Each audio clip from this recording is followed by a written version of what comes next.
자, 그리고 이재명 대표 그 사진 문제 있잖아요. 거기 저 김문기 그 사진인가요? 그 골프 관련된 그 사진 얘기 나왔을 때 국힘이 계속 그거 가지고 지금 물어뜯고 있으니까. 네, 그러니까 이제 국힘당의 이제 그 주장은 그거예요. 그 단체 사진 중에 일부를 확대했다 하더라도 진본이 있고 그 진본 중에 강조하고 싶은 분을 확대한 건데 그게 어떻게 조작이 되냐 이 주장이거든요. 네. 조작이 되려면 진본이 아닌 가짜 본을 가지고 확대를 해야 조작인 거지.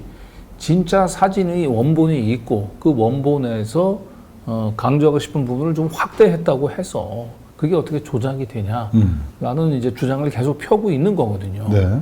그러다 보니까 이제 이재명 대표가 딱 해서 오늘 페이스북에다가 지금 저 대표적으로 우리 저 저널리즘 강의할 때 많이 인용되는 유명한 사진이죠. 유명한 사진이죠. 그러니까 지금 그 사실은 이 칼을 들고 있는 사람이 쫓아가고 있잖아요. 네. 그런데 언론은 요 사각형 안에 작은 부분만을 확대해서 보니까 네. 이 도망가는 사람이 쫓아오는 사람을 도둑을 네. 이게 도둑이 아니고 이 칼을 들고 들어오는 이 강도죠. 이 사람을 향해서 칼을 들고 있는 것처럼 그렇죠. 반대로 바꿔버린 겁니다. 언론이 이제 이런 선택적인 보도가 얼마나 위험한가. 아까 저 정강훈 집회 사진을 일부만 싹 보여줘가지고 집회 인파가 굉장히 늘어난 것처럼 왜곡하는 거 비슷한 거예요. 네. 그래서 이제 이재명 대표는 단체로 10명 정도 찍은 사진을 단체 사진에서 일부만을 떼어 와서 제시했다. 사진을 조작한 것이죠라고 이제 발언을 했고 판사는 이제 이 발언의 의미를 일부 사진의 일부분을 크게 확대해서 조작했다라고 하는 취지로도 해석이 가능하다. 뭐 조작됐다라고 얘기한 것도 아니고 그 발언의 취지는 이제 조작한 것으로 보인다라고 하는 걸로 해석이 가능하다는 거고. 근데 검찰은 왜 이 발언을 꼭 골프를 치지 않았다라고 하는 걸로만 일면적으로 해석하느냐. 그것이 이제 이 항소심 재판부의 판단이에요. 네. 타당하잖아요. 그 얘기가. 네. 네. 그리고 만약에 이 조작한 것이 이제 사실이 했다라고 하는 발언이 사실이 아니라면 검찰이 이 발언, 사진을 조작했다는 이 발언 자체를 허위사실로 보고 기소를 했어야 되는데 검찰도 조작했잖아요라고 하는 이 발언 자체는 허위사실로 보기가 어려우니까 이 조작했잖아요라고 하는 발언은 결국적으로 골프를 치지 않았어요라고 하는 발언으로 유추해서 그래서 예, 그걸로 이제 기소를 한 거란 말이죠. 네. 그러니까 사진이 조작됐다라고 얘기하는 이재명 대표의 발언은 2심 판사가 아니고 검사들도 그 조작됐다는 발언 자체를 허위사실로 보기 어렵다고 판단한 거예요. 그렇죠. 오죽했으면 유추 해석을 했겠습니까? 네. 근데 대법 판례는 유추 해석을 하면 안 된다고 되어 있기 때문에 2심 법원은 당연히 대법 판례에 따라서 결론을 내렸어요. 네. 그럼 대법 판례에 따라서 결론을 내렸는데 그거를 대법에 뒤집는다? 불가능한 얘기입니다. 불가능한 얘기예요. 네. 그리고 뭐 백현동 그 용도 변경은 더 말이 안 되는 게 그 검찰의 공소 사실에서 이재명 대표의 발언을 요약을 해놓고 있는데 이 요약해놓은 발언만 놓고 보면 이재명 대표가 허위 발언한 것처럼 보여요. 그런데 그런데 이걸 원문을 가지고 보면은 그 원문의 내용 하나하나는 실제와 맞지 않는 부분이 없어요. 정확하게. 뭐 유일하게 이제 저쪽에서 문제를 삼고 있는 건 국토부에 협박이 있었다라고 하는 부분들 다 공무원들이 협박이 증인으로 나와가지고 협박이 있었다고 얘기한 증인이 없지 않냐. 성남시 공무원들 중에 이 주장을 하고 있는데 그것도 역시 마찬가지로 가장 중요한 건 국토부에서 엄청난 공문을 쏟아냈잖아요. 그런 공문들은 보기에 따라서 협박 수준의 압박으로 느낄 수 있다. 그래서 다소 표현이 과장됐다 뿐이지 그 자체를 허위라고 할 수는 없다. 이게 항소심 판단이에요. 이건 그냥 상식에 부합하는 얘기잖아요. 그러니까 검찰 공소장에 있는 그 짜깁기 된 발언 그리고 실제 발언 두 가지를 판결문에 다 띄워놓고 있는데 그걸 어떻게 뒤집습니까? 대법원에서. 네. 못 뒤집습니다. 뒤집어요. 네. 그리고 국토부에 협박이 있었다라고 얘기하는 것은 대전제가 의견 표명이라고 얘기를 한 거예요. 그래서 이게 어떻게 의견 표명이냐, 사실적시지라고 얘기를 해도 사실적시라 하더라도 허위 사실로 보기 어렵다는 거예요.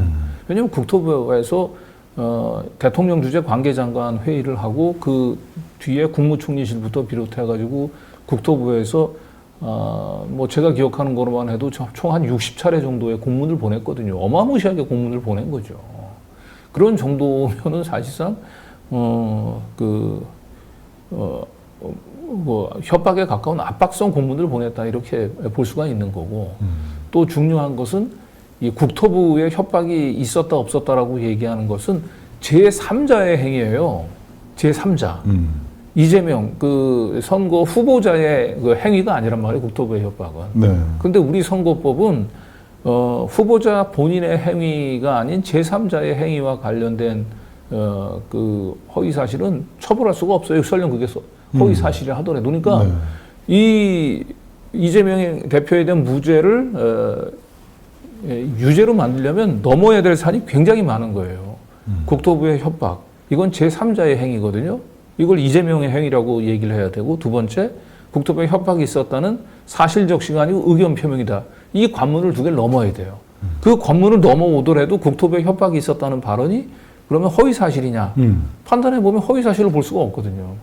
이 항소심 판결문이 이렇게 촘촘해요, 논리적으로. 그러니까 바늘도 안 들어간다 했잖아요. 네. 네. 그리고 더더군다나 이제 대법원에 가게 되면 이재명 대표의 발언은 그 국감에서 그 발언이기 때문에 국감에서의 발언은 사실 국감법 이외에 다른 법으로는 처벌해서는 안 된다.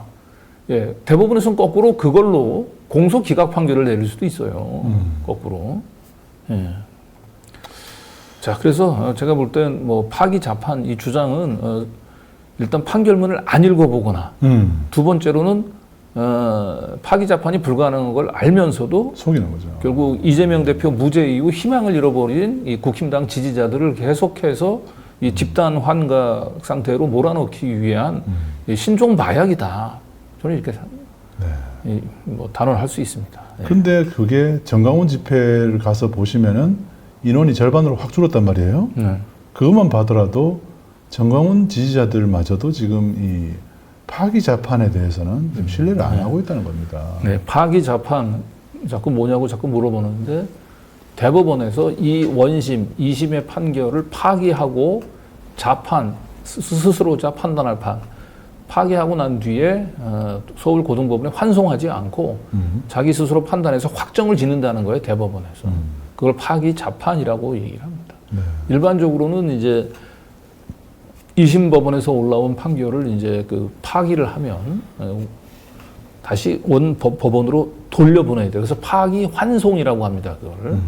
근데 파기 환송을 하지 않고 대법원이 그냥 한 큐에 바로 그 확정 짓는 걸 파기 자판이라고 하고, 지금 국힘당에서는 시간이 얼마 남지 않았잖아요.